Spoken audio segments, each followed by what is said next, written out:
Good morning again, ladies and gentlemen, for our regular 11 o'clock rendezvous. Good to be here with you. As I promised you all week, we have today Timo Lume with us, who's the Managing Director of IOC Television and Marketing Services, so he'll be answer your questions on the coverage here and some of the figures. Let me just tell you, as usual, I will tell you where the President is today. He's just this evening going to the short track women's 1,500 metres. I think it's the quarter and the semi-finals. With that, let me hand over to Mr. Zhao, and he can do his introductions and give us a few key figures. Mr. Zhao. 好，谢谢马克。大家上午好。也感谢北京冬奥组委疫情防控办公室的副主任黄春先生呢，每日如约出席我们的发布会。今天的发布会的主题呢是转播及数字媒体数据。奥运会不仅是竞技体育的角力场，更是一场奉献给全世界体育爱好者的媒介盛宴。如今呢，数字媒体技术的出现与成熟呢，将体育赛事转播带入了新时代。每一个项目的特点与运动员的精彩都会被镜头完美的捕捉。前几天呢，我们看到了在短道速滑项目中，运动员从奋力爆发到超越终点时激动人心的过程。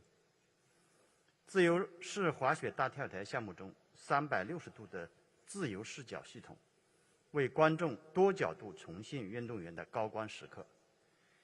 尤其当运动员一跃腾空，与北京冬奥会的会徽定格一瞬，雪飞天与竞技魅力相得益彰，熠熠生辉。还有冰壶比赛中的子弹时将，将运动员细致高超的技术动作全方位的回放。数字媒体是新兴的力量，也是新的赛场。可以跟大家揭秘的是呢，北京冬奥会也实现了奥运史上首次8K 视频技术直播开幕式和重要的体育赛事转播。也希望在北京冬奥组委和在 OBS 全球媒体伙伴的共同努力下，将奥林匹克精神传递到世界上的每一个角落。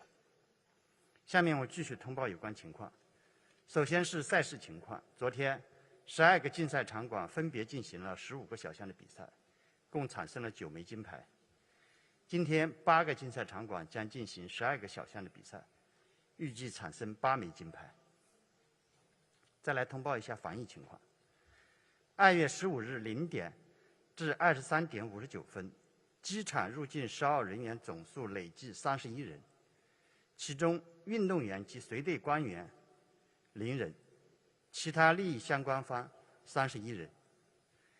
经海关检测后复检阳性1人，来自其他利益相关方。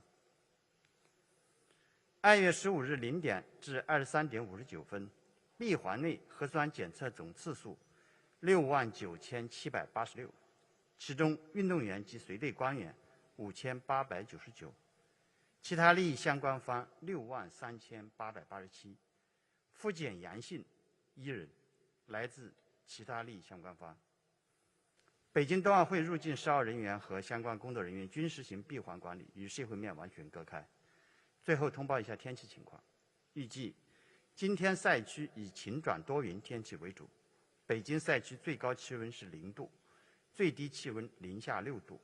延庆赛区国家高山滑雪中心山顶白天阵风是8到12米每秒。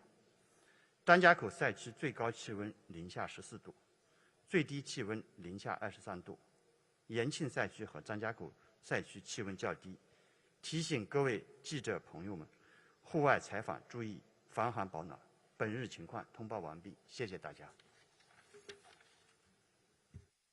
Thank you very much, Director Zhao. Okay, let's now go to Timo Lume for an update on some of the highlights from broadcasting and digital in general. Timo. Thank you very much, Mark. Thank you, Director Zhao. Good morning to all of you. It's nice to see you again. Back in 2008, the Beijing 2008 Games were named the first digital games as the rights-holding broadcasters for the first time deployed on a mass scale digital coverage for their audiences. Fast forwarding to Tokyo 2020 last year, we dubbed those games the streaming games, as the streaming revolution was really shown through the mass coverage on streaming platforms of those games. I will resist the moniker for the Beijing 2022 games, but quite clearly I think we all see that streaming 6 months later is even more omnipresent, and the Olympics are an interesting transition stage, as so much of the media world between traditional linear television coverage and the exciting possibilities offered by streaming coverage. I will get into more details on this, but firstly a few words about distribution. Firstly, these games are being distributed globally, so you're able to watch them on multiple platforms in every country in the world. If you add up all the coverage by all of our broadcast partners, there are also more broadcast hours ever for a Winter Games edition, with a record number specifically on digital platforms, harking back to the comment about streaming. And so these games, the Beijing 2022 games, are available to fans and the audiences on more screens and more platforms than any Winter Games before. This, of course, is on the back of more broadcast hours produced by the OBS for the rights-holding broadcasters, and you had those details last week from my colleague Yanis Exarchos, CEO of OBS. But in short, 6,000 hours, which includes all the ceremonies, all the sports, and of course a lot of other supporting content, is available during these games for the rights-holding broadcasters, an increase of the 5,600 hours available in Pyeongchang 4 years ago. Looking at the ratings and the viewership, I think the general comment is that the Olympic Winter Games Beijing 2022 are delivering a position of dominance for all the rights-holding broadcasters in their specific markets.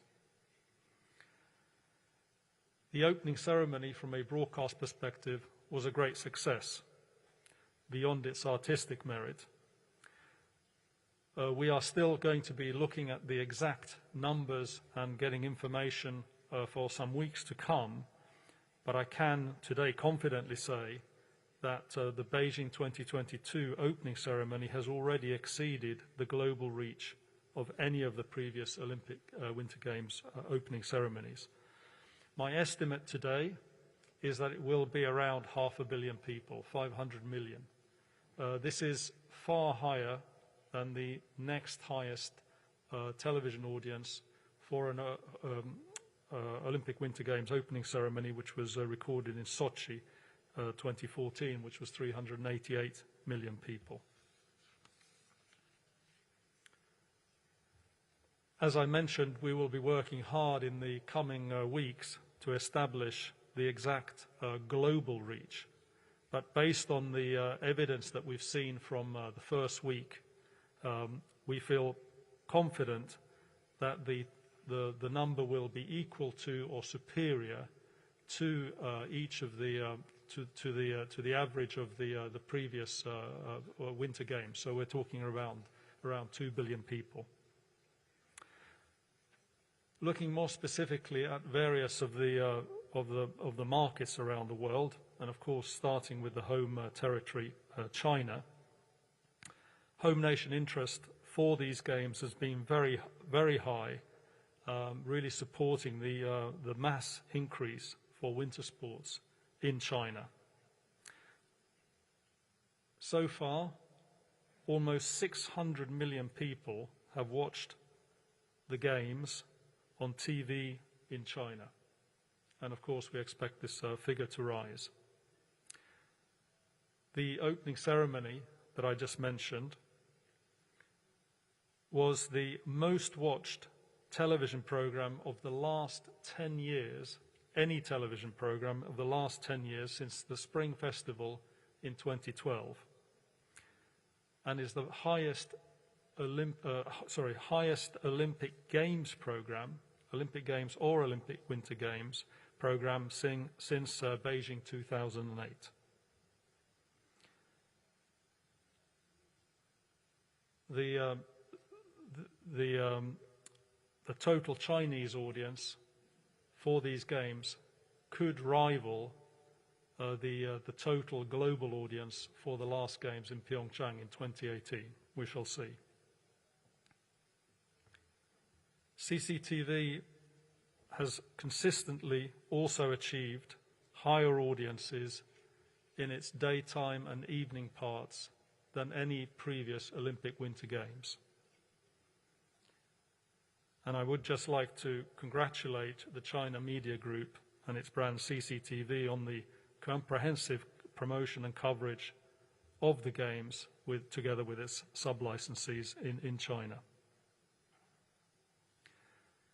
Perhaps one last statistic on China is that if you put together the number of TV hours viewed by the total audience, it is already much higher than the combined total of TV viewership measured in hours for the whole of the Pyeongchang Games and the Sochi Games combined, to give you an idea of the interest.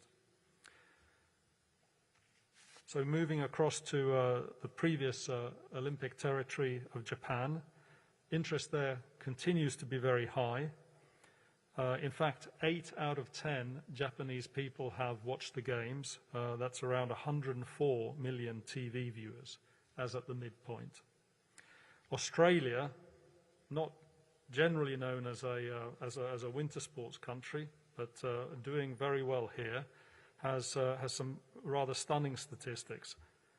Our broadcast partner, Seven, reports that 10 million people, which is around 40% of the population, have watched some aspect of the coverage.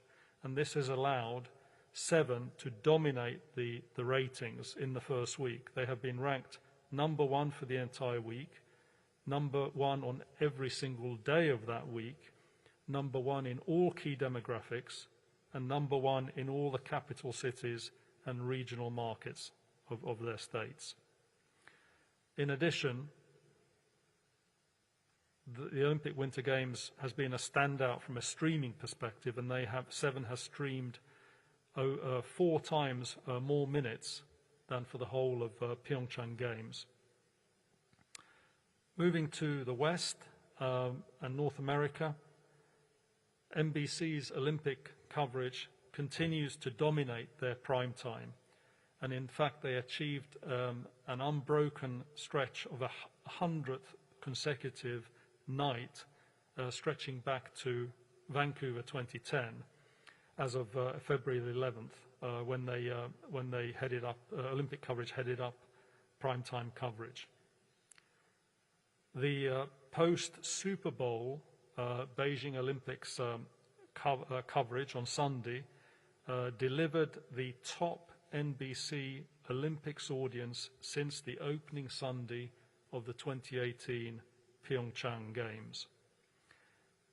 And in terms of streaming, with NBC's streaming platform Peacock, over 2 billion minutes have been watched by Olympic fans as of 11th of February, making Beijing 2022 the most digitally viewed Winter Olympics ever in the USA.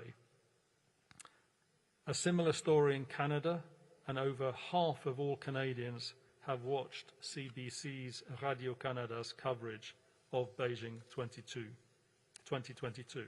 Switching to Europe, despite there being no prime-time coverage or live coverage, our rights-holding broadcasters have enjoyed a very dominant share of viewing across most of the markets. As a general average, in most countries, between 1/2 and 3/4 of the population have watched some aspect of Games coverage. Our rights-holding broadcast partner, Discovery, reported very strong figures for streaming. In fact, after 4 days of competition, their streaming metrics, the amount of streaming consumption, exceeded the total of Pyeongchang 2018. And so they're seeing very strong engagement on Discovery Plus, on their Eurosport digital services, as well as strong overall linear viewership across their markets. And maybe to finish off, just a few words on the IOC digital platforms and social media engagement. So no surprises that Beijing 2022 has been the most digitally engaged Olympic Winter Games to date. As of today, 57 million people have visited the Olympics web and app, which is a record for the Winter Games. And the Olympics has been the #1 sports app across many of the main markets. Beijing 2022 has driven lots of engagement on our social media handles, around 2.5 billion engagements to date, as well as driving a large amount of engagement, as you would expect, on social media outside of the specific Olympic handles too, and of course especially in China. Athletes in particular are continuing to receive a lot of support, with billions of engagements generated across the various platforms. And no surprise, the mascot Bing Duen Duen has also been a top trending topic and has had more than 4.5 billion impressions from just one dedicated hashtag here in China on the Weibo platform. And finally, the engagement on social has also been supported by the 20 partnerships with digital platforms, which is again something new for us. So, for example, our global collaboration with TikTok has ensured our rights-holding broadcasters have their official content featured in a dedicated hub on the platform. And Mark, I think I'll stop there if there are any questions. Thank you very much, Timo. As Timo said, happy to take questions about that, and indeed, as usual, about all topics. So we'll start with the guy over there, I think from Xinhua, and then Kyoto back there. Yeah. Thanks, Mark. I will ask in Chinese.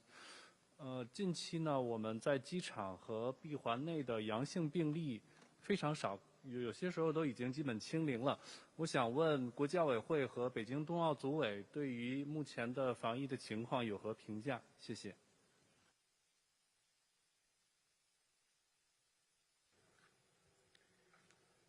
我回答这个您的提问。现在大家每天关注我们每天发布的冬奥的疫情的一些数字，的确最近一段时间都基本上是个位数，而且是越来越少。实际上我觉得是在大的环境下，中国采取严格的防疫措施。当然我们在冬奥的闭环内的里边，我们并不是说把清零作为我们的一个目标。因为我们也在之前赛前我们预判到全球疫情流行下，它一定会有输入病例或者境外输入病例，这是我们在预料之中的一种情况。所以呢，现在赛事还在进行，我们目前还得要努力，持谨慎乐观的态度。我个人觉得就是疫情的防疫成功，保证了赛事的成功，得益于我们首先是跟国际奥委会、国际残奥委会共同制定了一本科学实用的这么一本防疫手册。第二个，我就觉得还是得益于我们的科学家、我们的中外的医学防疫专家，每天都在关注全球的疫情形势，每天都在分析出现的每一个病例，而且在对我们的疫情发展趋势就是闭环内的疫情发展趋势进行研判，而且对一些措施进行了一些科学的进行调整。第三个，我觉得得益于我们的所有的冬奥参与人员严格的执行了闭环管理的政策，严格的进行了个人防护，而且严格的执行了每天核酸检测的规定。所以我想呢，这都是综合的大家共同努力的结果。当然我还要对在场的各位媒体朋友和转播商的朋友要感谢他们，他们每天也对我们的防疫措施进行监督，提出问题，而且让我们有持续改进的空间。下一步呢，我想的就是只要我们共同努力，确保一场精彩安全顺利的赛事是我们能够做到的。好，谢谢您的提问。I think you also just asked for some IOC comment, and obviously I wouldn't add to what the good doctor had said technically. I would just say, I think, as a reminder, because I think we sometimes forget we are actually in the middle of a global pandemic, and we are hosting probably one of the most complex international competitions or events indeed in the world, very, very successfully. So we are not complacent. The games aren't over yet. We're now making sure that everyone can leave, those that need to leave can leave the country safely. That's also a huge logistical challenge. But I would take my hat off to our Chinese friends and colleagues for some really, really great work. But it's not over yet. But we're getting there slowly. Yeah, gentleman from Kyoto, and then CBS. I'm from Kyoto News, Japan, and let me use Japanese.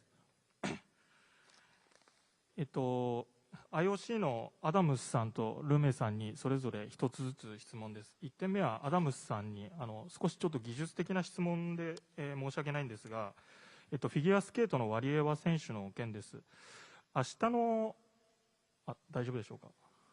明日の17日の、フィギュアスケート女子のフリーでワリエワ選手が3位に入った場合メダルセレモニーを行わないということでした。ではワリエワ選手が3位に入った場合のその成績なんですけれども、マイインフォシステムで毎日メダルテーブルが積み上げられていると思うんですが、そのワリエワ選手の成績は3位に入った場合 ROC のメダル数としてすぐにカウントされるということでいいんでしょうか。この点を確認させてください。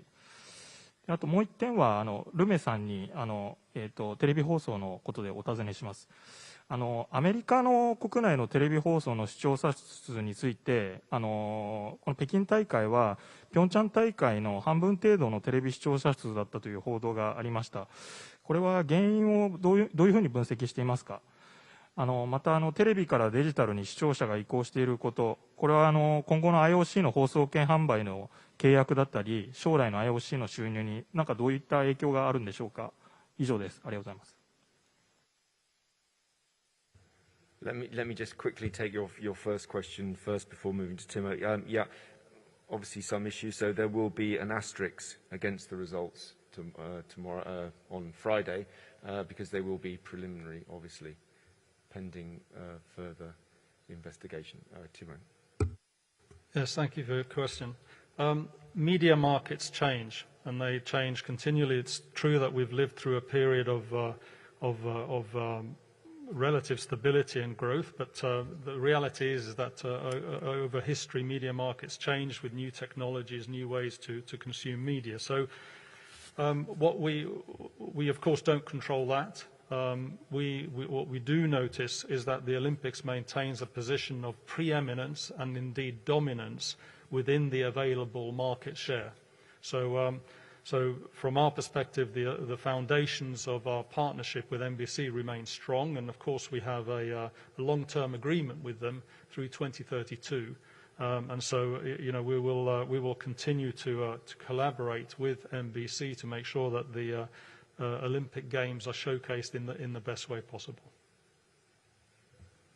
Thank you very much. Yeah, CBS. Thanks, Mark. Steve Futterman from CBS News. I wanted to ask you a bit about last night. That was quite a moment being there. I don't know if you were there, but it has obviously spawned lots of reaction from many of your Olympic champions. Tara Lipinski saying it's a scar on the Olympics forever. Liz Manley saying it's the Olympics have become who can be best at cheating. Can you talk about what you think last night represented? Do you think it changes things? Does it take away a bit of innocence from the Olympics that can never be regained? And do you feel there was a sad aspect to last night's event where she was being allowed to participate? Yeah, I would just remind you, as I remind everyone here, that this case has not yet concluded. Kaz made that very clear. In fact, as far as I know, the B sample hasn't even been opened. So I think drawing conclusions like that at this stage is really inappropriate. The competition went ahead. Kaz decided the competition went ahead. Would we prefer not to have all this going on? Absolutely. Would we prefer to be having a normal competition without this distracting from it? I think everyone would agree with that. The athletes particularly, and it's for the athletes that that my heart goes out. But we are where we are. The IOC, as with everyone else, has to follow the rules. And we will be, I think from now on, very strict. I think I won't surprise you to know that I'm not going to be speculating any more on this specific case. I think we had a very long session yesterday. Brought Denny Oswald along to try to give some background detail to the conversation, particularly since he led the Oswald Commission and so on. But I really, really think that I have reached the end of what I am able to say. Of course, I can answer technical questions about the asterisks and so on, but my personal opinion also is not perhaps that interesting anyway. But I respect all the opinions of all those great skaters, of course. What would you say to people, though, who are hurt by what happened? That's what I'd like to get from you. Yeah, I would say that we have an absolute duty to follow the letter of the law. Due process is very, very important. We all talk about due process when it's someone else. When it occurs to us, it's very, very important. So think of the personal issue of the person involved. We all need to follow the due process. This person has not even had their B sample opened. The case is not even finished yet. So to make all these grand statements is, I think, a little bit premature. Thank you. Thanks. Yeah, we're going to move over here slowly. I think there was a woman just there, and then we'll, yeah. And then we'll, okay. Yeah, well, this gentleman first, then you, and then we'll move over slowly. 谢谢马克，我是中央广播电视总台记者，想提问赵卫东先生。从目前的这个转播效果来看啊，是否达到了北京冬奥组委的预期？那么在整个比赛当中，有哪些瞬间给您留下了深刻的印象？另外，也请您评价一下各国运动员在赛场上他们所展现的奥林匹克精神。谢谢。好。谢谢你的提问。我们很高兴地看到，北京冬奥会已经成为至今收视率最高的一届冬奥会。我不知道这个是不是在你的预期范围之内。至于你说的比赛的精彩的瞬间，最为感动的精彩瞬间，我想呢，这个比赛当中有无数个精彩的瞬间，让人感动。比如运动员在出发前的专注的表情，还比如比赛结束后运动员之间温情的拥抱，这些都会给人留下深刻印象。但是就我个人来说，给我是最为触动的，就是在开幕式上运动员旗手步入国家体育场的那一瞬间。我深深地感觉到，世界再一次如约地欢聚在五环旗下，在各国人民大团结的面前，一切艰难困苦都是渺小的，一切辛勤汗水都是值得的。我们即将兑现承诺，为世界奉献一场简约、安全、精彩的奥运盛会。谢谢。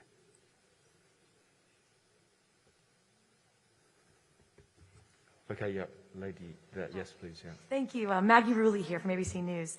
And I completely understand the desire not to speculate, but I do want to ask just about the future, because Paris organizers have said they do not want a repeat of the Valieva case, but it does seem to keep happening here time and time again. So I'm curious what real concrete plans the IOC has to not only support Paris, but also prevent this culture in the future. Would remind you that there, as far as I know, is one doping case has taken place here at the Olympic Winter Games so far. This case, which isn't concluded, concerns an issue in December, I believe. As for Paris, yeah, absolutely, we support them entirely.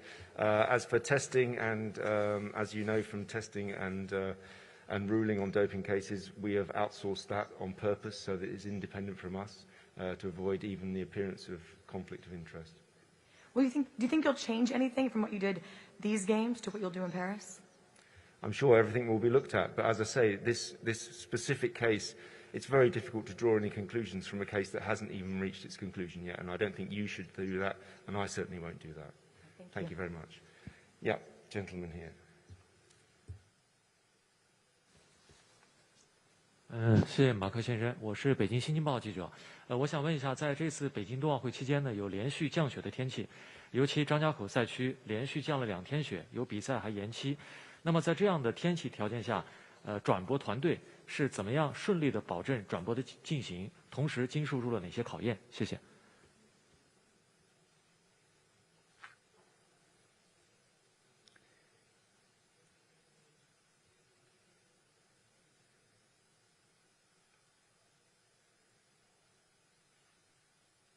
题目回答一下。 Yeah, actually, this is really a question from my colleague Yanis, but I can tell you that within OBS they have many experienced broadcast professionals who have worked in very many different conditions for winter sports events, and so they will be used to planning for these events and taking all different contingencies into account, even the particularly cold weather.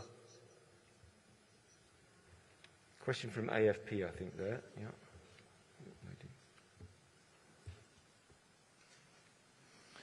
Bonjour, Emmanuel Pionnier, AFP.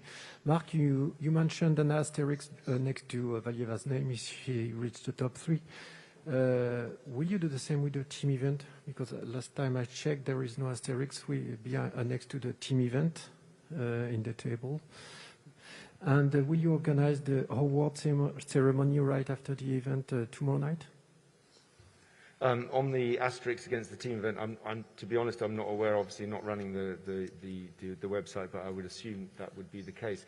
As for the medal ceremony, I think we said in our statement, if I can find it amongst my sheaf of papers here, that we would talk to the NOCs and to the athletes involved and try to work out a suitable and dignified process, either in their country or at an event or in Lausanne. But that cannot happen until after the process is over. Sorry, did I misunderstand? No, I'm not talking about the medal ceremony. I'm talking about the award ceremony, the one right after the podium ceremony, right after the event. No, the flower ceremony also will not happen. Yeah, I think we said that in the statement, but the flower ceremony will also not happen. Yes, lady there. Yeah, and then lady at the back. Thank you, Mark. I'm from CMG. 我这个问题想提给黄春先生。冬奥会已经接近尾声了，那我想问的是，在冬残奥会期间，整个的防疫措施，有没有什么变化？那在转换的这个时期，防疫政策是怎么样执行的？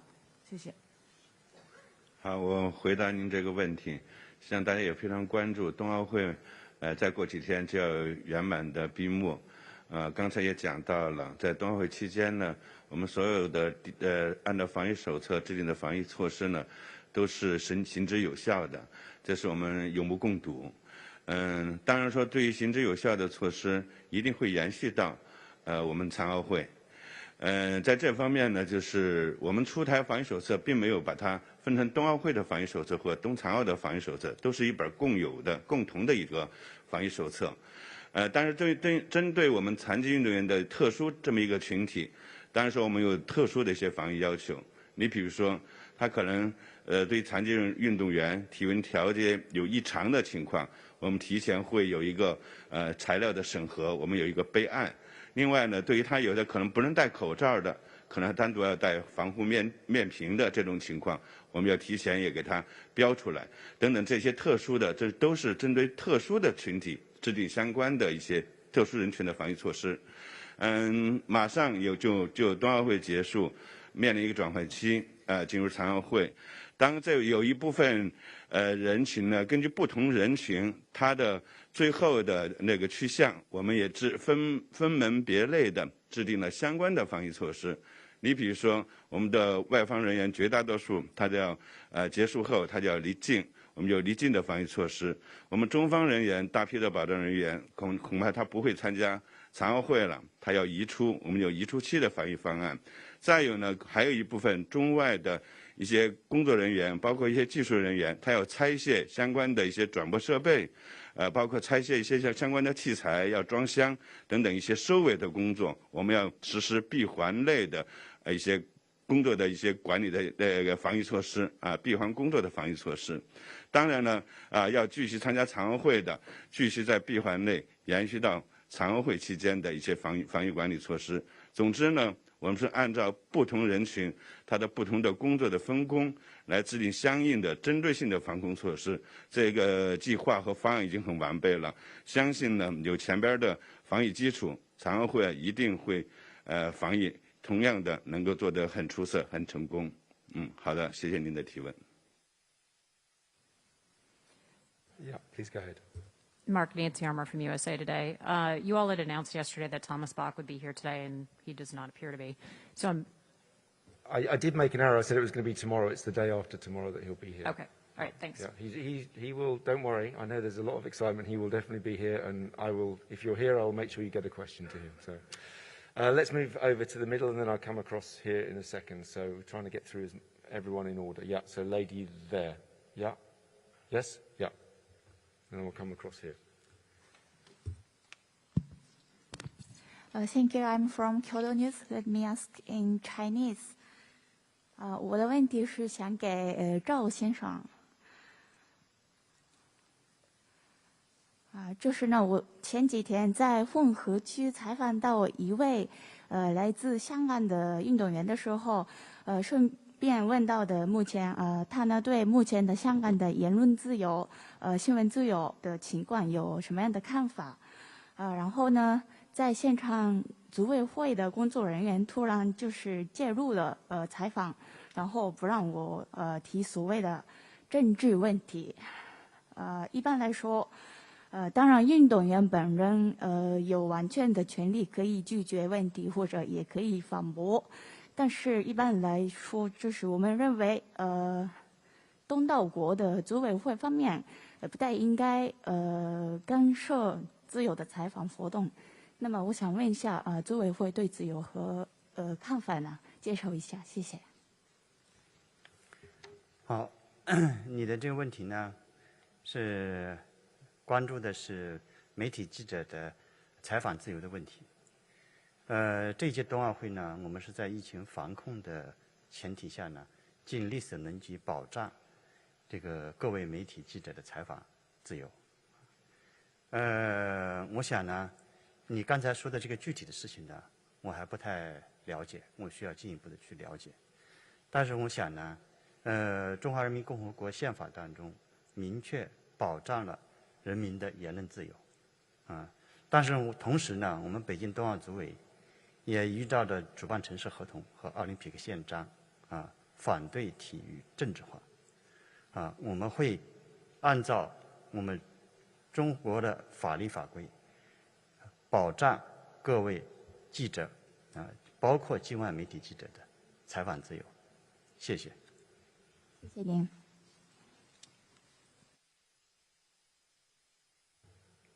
Okay, we're going to move across here. Let's, start with the gentleman. Yeah, you three. Yeah. Okay, yes, sir. Well, thank you, Mark. Zhang Yibing from CTTN. This question is for Mr. Zhao Weidong, so I'll ask in Chinese. 张先生你好。昨天我们刚刚结束了在首钢大跳台的这个报道啊，这个是关于这个大跳台的。我们也注意到现场的工作人员，包括 OBS 的人员在进行一些这个接下来的人转换工作。那么还有1周呢，就要到这个冬残奥了。那么现在目前的这个冬残奥的这个准备情况怎么样？相关的人员、闭环内外的人员的这个衔接怎么样？进行做个介绍，谢谢。好，感谢你的问题。刚才我们黄春先生呢，已经就冬残奥的疫情防控的相关的问题呢，回答了记者的提问。北京冬奥组委在成立之初呢，就确定了2个奥运同步筹办的工作的原则。我们在场馆建设、在赛事组织、赛事服务和宣传文化方面都同步推进着这个冬残奥会的相关的工作，确保2个奥运呢同样精彩。那么在筹办工作当中呢，我们也对相关的工作人员、志愿者和场馆的相关单位的人员呢，进行冬残奥的相关的知识和工作的一些技能的培训。那么为了推进场馆层面呢，同步做好冬残奥会筹办工作呢，我们在所有的冬残奥项目竞赛场馆团队，包括3个冬残奥村等主要的非竞赛场馆团队当中呢，配备了专职的残奥整合的经理、无障碍协调的经理，负责场馆运行工作中残奥筹办工作任务的协调落实，确保以同样的运行水平和服务标准呢，来做好冬残奥的相关的工作。那么现在呢，这个冬奥会呢，已经2月20号呢就要结束了啊。闭幕之后，我们马上就要启动冬残奥会的转换期的工作啊。主要的工作就是包括场馆的设施、竞赛的组织、赛事服务、景观标识、官网矩阵等方面的转换。也可以说呢，我们还有大量的工作要在这个短短的几天之内要完成啊。要根据冬残奥会赛事运行的需要进行调整和优化，满足冬残奥会的需求。谢谢。Yeah, gentleman here. And then, actually, we're going to do Reuters after that. Yeah, Reuters TV, I can see. And then, yeah. I think it's Tracy after that as well. Yeah. Bonjour, Bruno Fraioli de sportbusiness.club. Je vais poser ma question en français. Elle est destinée à Monsieur Timo Loumet, puisque vous êtes aussi directeur du marketing. Que pensent les partenaires de cette édition des Jeux Olympiques? Ils n'ont pas pu faire beaucoup d'activations. Est-ce qu'il y a eu des réductions budgétaires pour leur contrat? Merci. Thank you for your question. So we've had around 10,000 submissions of different activations from the various commercial partners, and this is in line with previous Olympic Winter Games.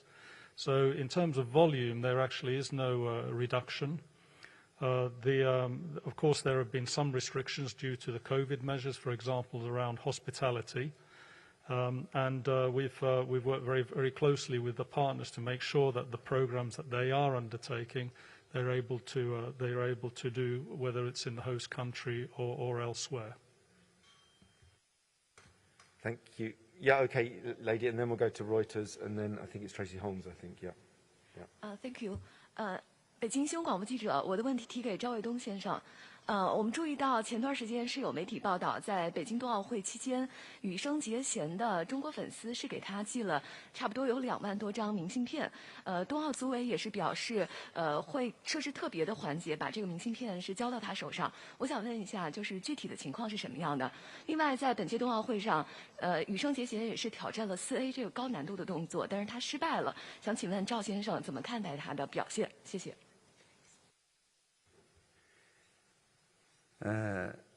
你这个问题是一个很有意义的问题，啊，是关于运动员在赛场上的表现是不是能够得到观众认可的问题。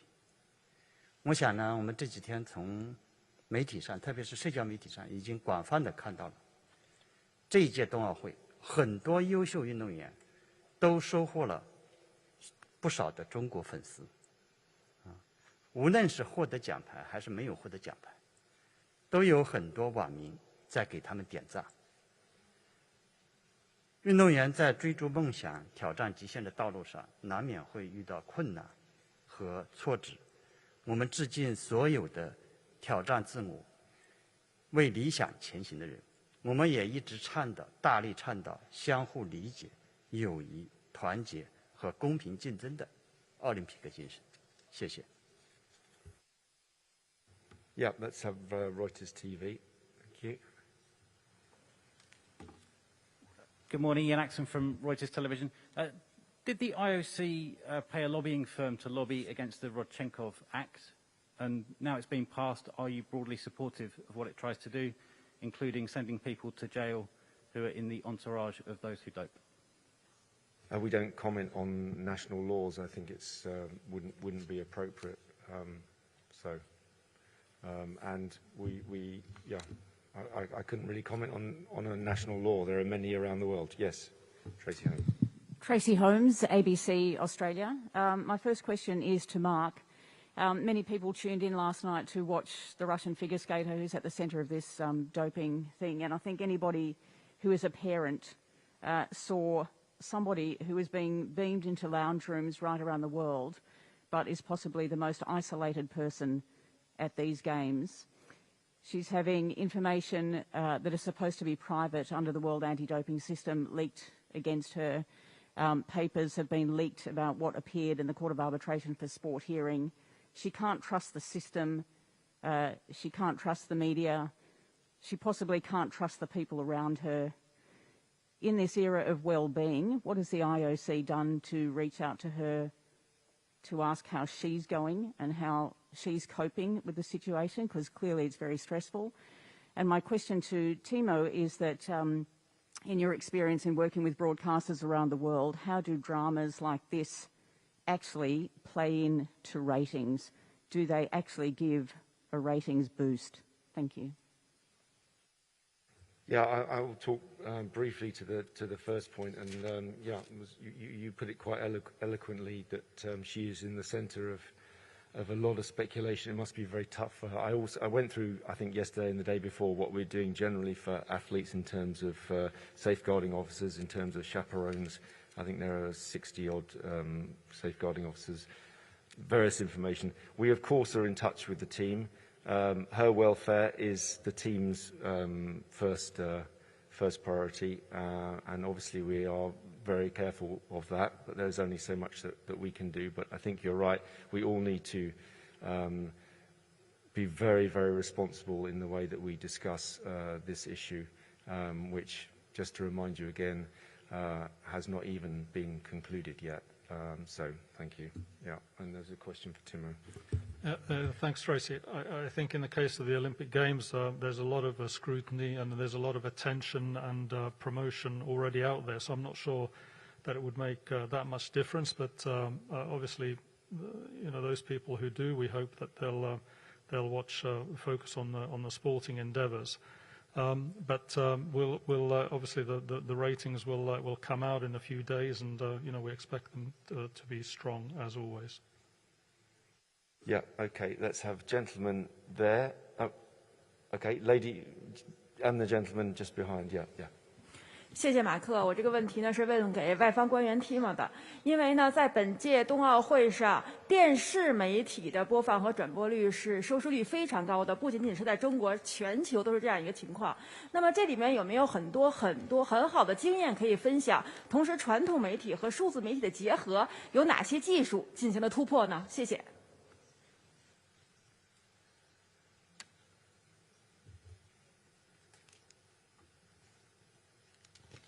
Yes, I think in every edition of the games there is new technology which comes to bear. Sometimes, as we've seen, this is at the consumer end. So there are consumers have many different ways to enjoy the games, and that's one of the features of the Beijing Games.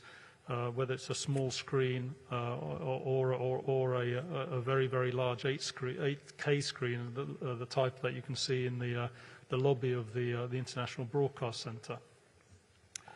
Similarly, the coverage of the games continues to change, and you will have seen there are many different slow motion replays of the true view, the 360 degree of the athletes in their performances, and many other enhancements to the overall broadcast package presented by OBS. And this is an area that the IOC will always invest in terms of technology and, of course, the best human talent to bring that to the fans. Thanks, Timo. Yeah, gentleman here, and then. Anthony Germain, the Canadian Broadcasting question. I have a COVID-19 question for Huang Xianxiang. The situation in Hong Kong is getting very serious with more than 6,000 cases per day, 10,000 people waiting to be admitted to hospital. Given that the games are still ongoing, has China taken any enhanced measures with respect to containing the situation in Hong Kong from mainland China?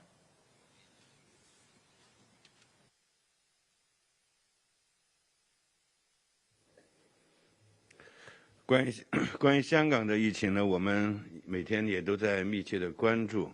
当然，我们现在首先更重要的关注我们冬奥赛事的这个闭环内的疫情防控情况。至于香港的疫情防控，我想呢，我们中国政府，包括我们各地的北京市、河北省，他们都在关注香港的疫情。相关的防疫措施呢，就跟以前我们采取的防疫措施是一样的，就是一些遵循我们城市层面的相关的疫情防控政策。我想呢，目前来说，我想就香港的疫情，目前对我们冬奥会的疫情防控没有什么太大影响。好，谢谢您提问。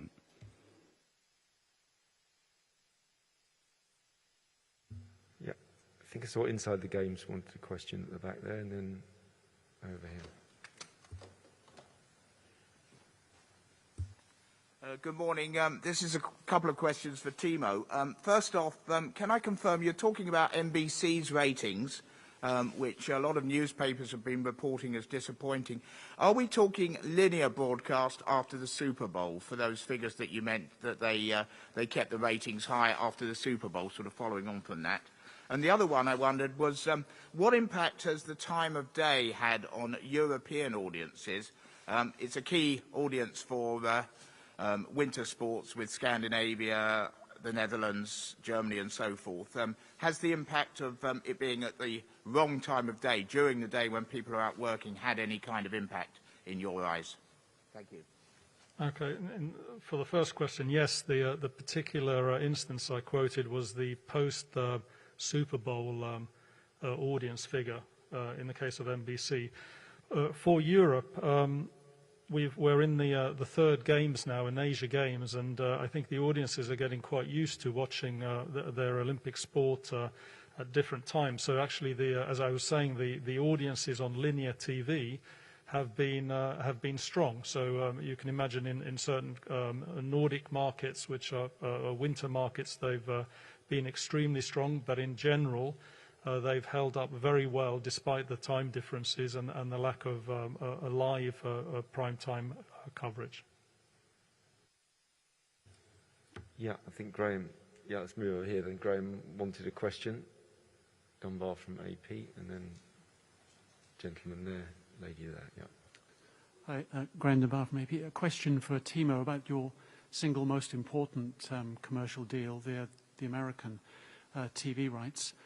They expire in 2032, so the first one available 2034. I think most people in this room think they're probably going to go to Salt Lake City, and quite soon. What's your strategic thinking about how soon to open up those rights discussions, either to renew with a long-term partner or use the lure of having an American host to try to open up a competitive bidding, weighing against, given how fast changing the media landscape is and the fact there's going to be a different IOC president in 2025, we think, that this is maybe a strategic decision that should be left for a few years? Thank you, Graham. In some ways, you've answered your own question. We're at the end of the day, what will drive a decision for us are the best market conditions. And so there's no hurry. Of course, there's no decision.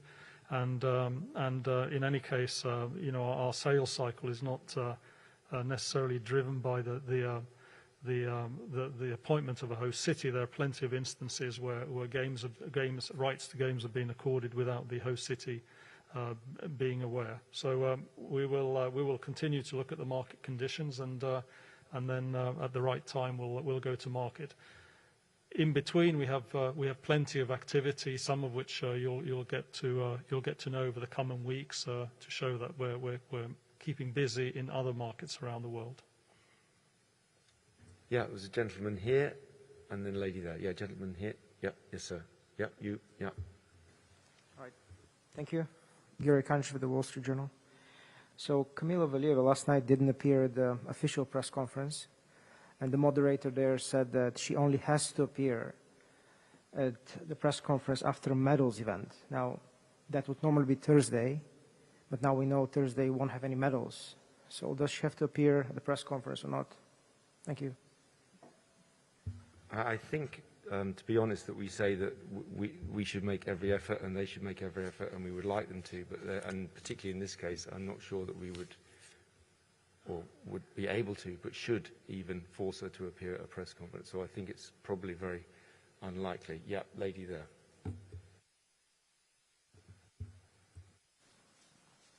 Thanks. Thanks, Mark. I'm with Reuters. My question goes to either Mr. Zhao or Huang, so I'll ask in Chinese. 所以现在已经有一些这个少人员已经陆续离境了，所以想请问一下，就是说，我们是否有规定的这个时间表？就是比如说，在闭幕式后多少天，所有的少人员必须要限时离境？另外想请问一些数据，比如说，您这边掌握的情况是目前已经有多少人离开了？然后您预计这个离境的高峰期会出现在哪几天？大概每天会有多少人？另外，对于闭环内的中方少人员，就是不需要离境的，是否也有这个限期要出闭环的相关规定？谢谢。这个问题，请黄春先生先回答一下。谢谢您的提问。按照防疫手册的要求比如工作结束或者比赛结束后，要求是48小时离境。当然，参加闭幕式的人员，是例外的。要参加闭幕式，在闭幕式之后，48小时离境。我们当时离境呢，我们要给他出示相关的核酸检测证明，按照目的地国的相关要求。出境呢，我们的闭环的车辆，就是运送到我们的那个机场的闭环区域办理相关手续离境，这是整个一个过程。当然，离境高峰呢，我们从抵黎方面得到的消息，应该是在21号，应该是一个很高峰的日期大概有将近6000人要大规模的去离境。这方面呢，我们的机场的前边的指挥部，包括我们的抵黎。我们相关各个部门交通都做好了相应的一些安排。具体现在多少运动员离境呢？现在我手里面没有一个确切的数字，不知道我们赵先生有没有这方面的数字，我就能提供这么多消息。好，谢谢您。具体的这个数字呢，我也没有。我想呢，可能还会有一些媒体记者们，参与冬残奥会的报道。我在这里和大家说明一下呢，我和我的团队，也一直会在闭环内陪伴大家到冬残奥会报道结束。谢谢。Yeah, Wakakuyuki from Yomiuri Shimbun, and then I think there's a lady right over there I can see, I think. Yeah. Thank you very much, Mark. Wakakuyuki from Yomiuri Shimbun. One question each to Mark and Timo. Thank you. To Mark, regarding this doping procedure, I still believe that Lusada should issue detailed, reasoning for initially lifting up her actually provisional sanction. And my question is, has the IOC received it yet, expecting it at all after what happened, the revelation with the CAS? For Timo, you did say last year in the end that this COVID-19 did not really impact sponsorships confidence toward Olympic Games because of the value that it has. But could you elaborate a little bit there? Of course, a lot of activities has to be either way diminished or cancelled. And in a sense, what is the impact positively, perhaps, if there's any in your view, and negatively? Thank you. Just on my bit, I honestly don't know, and I'm not going to give a running commentary on what documents we do and don't receive, but I actually honestly can't tell you at this time. Hi, Mark Reyes with CBC News. Thank you for taking my... Sorry, I'm doing what I did yesterday. I'm ignoring the second part of the question. Do apologise. Timo, please. Sorry. Sorry, just to cover a question. So your question was about sponsor confidence. And again, I mean, there are always factors that affect sponsors' business or internally or externally. But remember, there's been a run-up in China. China is an important market for many of our, particularly the top partners, but also the local partners, and they've been able to activate ever since they became partners. In some cases, ever since Beijing was appointed as the host city for 2022 back in 2015. With our top partners, we also take into account that they are here with us for the long term, some signed through 2032, some through 28. So a lot of them are already heavily into the planning for Paris 2024 and beginning to look at Milano Cortina 26 and LA 28. So there is always a longer term perspective, as well as an international perspective on particular games, not just always just on the host territory. Just one word on the local partners. There have been very, very strong supporting sentiment in China, I think at all times for these games, even if practicalities have been hampered through the pandemic measures. But there's been always strong support from the local partners for these games. Thank you, Timo, and apologies for that. Yeah, we're just going over the hour mark now, so let's make this the last question. Yes, please. Thank you. Chris Reyes with CBC News. Mark, I know you've addressed some of the broader concerns around the Valieva case, but there's actually one athlete making a very specific charge. Sha'Carri Richardson, the American track star, is making a direct comparison between what happened to her and how Valieva's case is being handled. Richardson was barred from the Tokyo Olympics last summer because of a positive test for cannabis. She was also a gold medal favorite. Valieva has been able to compete with an unresolved doping case. Richardson is calling this a double standard. She's been very vocal on Twitter demanding answers, and I'm wondering whether the IOC will give her an answer, and what is the IOC's response to her charge? Yeah, I mean, simply to say, I mean, obviously every single case is very different, and this one hasn't even reached the end of its case yet, but in terms of Ms. Richardson's case, I mean, she tested positive on the 19th of June, quite a way ahead of the Games. The results came in early order for USADA to deal with the case on time before the Games. Ms. Richardson accepted a 1-month period of ineligibility, which began on June the 28th. So I would suggest that there isn't a great deal of similarity between the two cases, but that would, I think, clear that one up. Thank you very much, everybody. It is 12:05, and I will be back here again tomorrow at 11 o'clock. Thank you very much.